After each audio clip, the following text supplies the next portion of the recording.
All right, guys, so I am a big proponent of having a nice, clean home screen. And in order to accomplish that, having this many pages is absolutely not the way to go.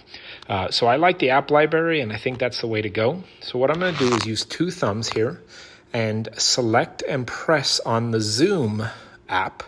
I'm going to hold that Zoom app for just a moment as my editing function goes into done. So that's going to be with my right thumb. As my right thumb goes over the app, it's going to highlight it and turn it into a editing home screen. So this is going to turn into the jiggle mode, if you will. So as I do this, it will click on it, and I'll click on Edit Home Screen.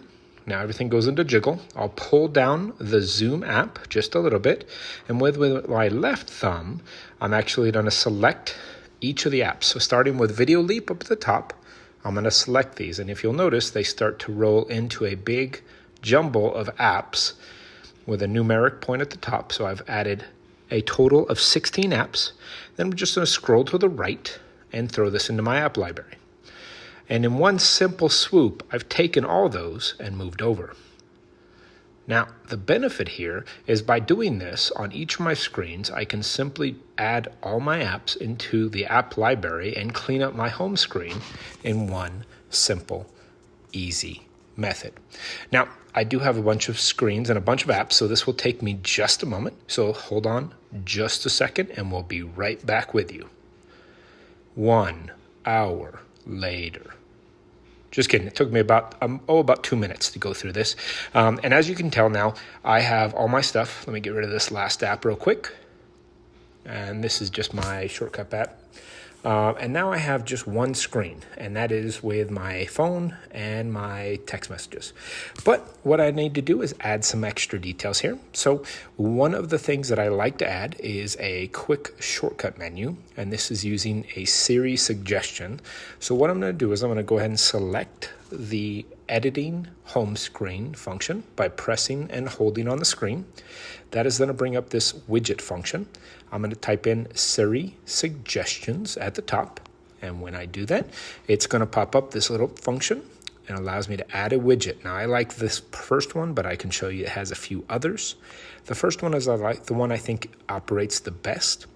Now, the nice thing about this Siri suggestion is these are apps that are going to be prone to me using at this specific time. So at 7:03, these are the apps I use the most. Facebook, Instagram, Facebook Messenger, I check ESPN, I look at my email, and I also type in my calorie count for my Lose It app. So these are the places that I operate most operationally at this time.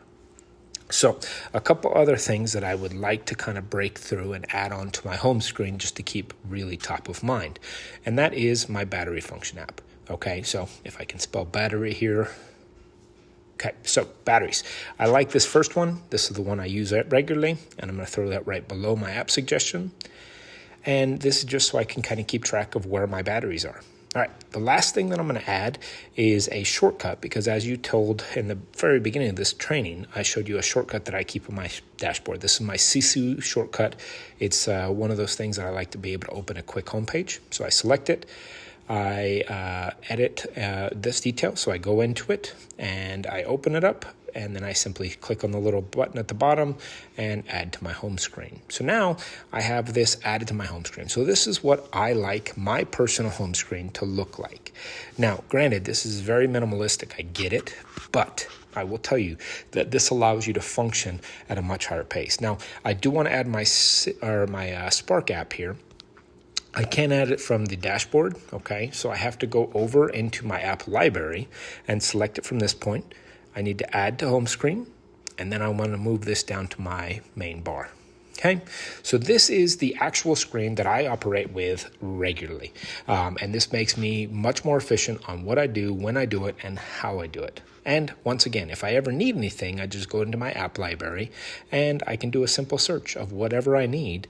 For instance, if I'm looking for Amazon, right? it pops up right away. So this is just a quick function. Netflix, same thing. Gives me an ability to find my apps as I need them, but they're all stored in my app library. And I keep my nice clean home page, so I never have to scroll through a bunch of pages to get to my apps. One last thing that I do want to add is that you have the capability of also adding other widgets. One that I've tried out and kept in the past is the contacts widget. Now this keeps my most used contacts. So if I type in contacts, select that information, it allows me to select a couple different dashboards. I like this nice thin one here. So I select that, and I'm going to actually move that over to a second page just because I don't want it to crowd my primary page. So now I have two pages that I can scroll back and forth through and know some quick details about what's going on, when it's going on, and how it's going on. Guys, I hope this was useful. If you need anything else, please don't hesitate. Remember, these are for you, so make sure that you use them. Have a great day, guys, and hopefully we have a fantastic year.